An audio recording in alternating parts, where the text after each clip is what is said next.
So design thinking is already part of the organization. I used it in the project we were working on, and I was part of the change management part here. And design thinking was essential because we wanted to implement a tool, but the focus was not on the tool, the focus was on a culture shift. And design thinking was actually helping us to understand the different needs of the personas. And without having these kind of interviews, we would actually have applied a tool or an initiative that came from HR or from the business without having the input from the end users and the employees. The biggest lesson learned, and we actually implemented during the project already, was that we weren't diverse enough to ask different stakeholders.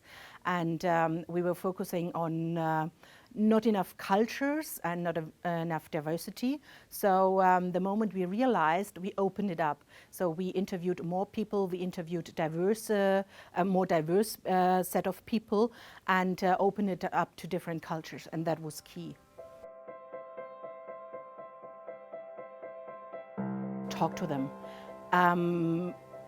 engage them, tell them the benefits, why are you doing that. Let them know that this is basically what people want. It's not another initiative we want to give to you. It's an initiative based on the feedback from the people. At the end of the day, it's the success of the project. Because if you integrate as much feedback from the end users as possible, the more likely you are that this project has a success at the end of the day.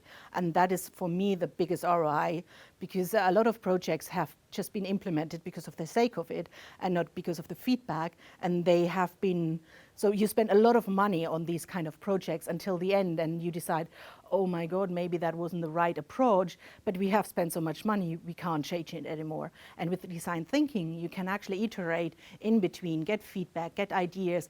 Are we on the right track? Are we on the wrong track? What do we need to change? And then you can change it immediately. So you're much faster, much more focused on the end consumer and not on the business needs. No, you're focusing on the business needs, but not on just, we want to implement something that is maybe not useful for the end customer or useful for the end customers, but you don't know.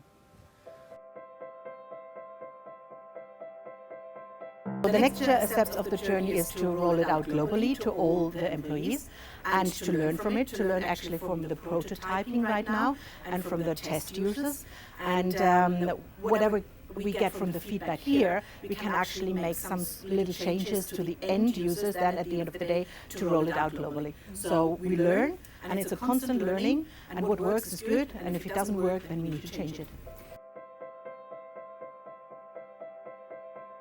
So the biggest benefit of attending this kind of conferences, and this conference especially, is to actually learn from the participants, learn from others, what were their failure, what have they learned, what went they through, and share the experiences. And that's the biggest gift actually you can get.